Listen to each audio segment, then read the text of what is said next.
तो राजघाट बनारस से राजघाट दिल्ली तक जी। तो ये रूट कैसे चुना आपने?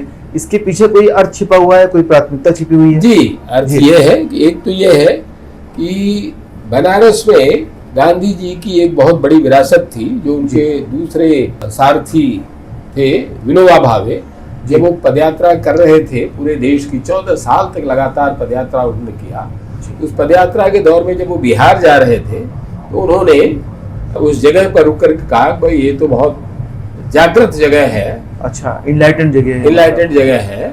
तो उन्होंने कहा, भाई ये राजा से कहो कि जमीन को विनोबा को दान दे दें, और यहाँ हम एक आश्रम बनाएंगे, साधना केंद्र बनाएंगे, जहाँ सामाजिक साधना होगी। वो केवल भगवत भजन की बात नहीं थी, बल्कि यहाँ वो साधक रहेंगे जो नए भारत का, नए समाज का निर्माण करेंगे। तो उसके लिए उन्होंने ये जगह तय की थी।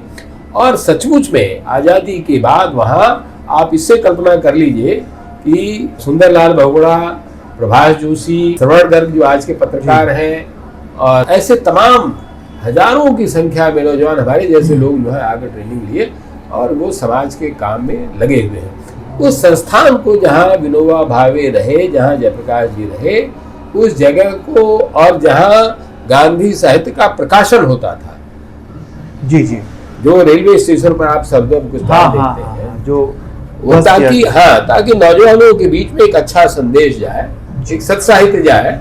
लेकिन उस संस्थान को इस सरकार ने ये कह करके गिरा दिया ये इल्लीगल है और यहाँ नक्सलाइट गतिविधियां चलती हैं। ये कब से था? ये सन 60 से चल रहा था जी।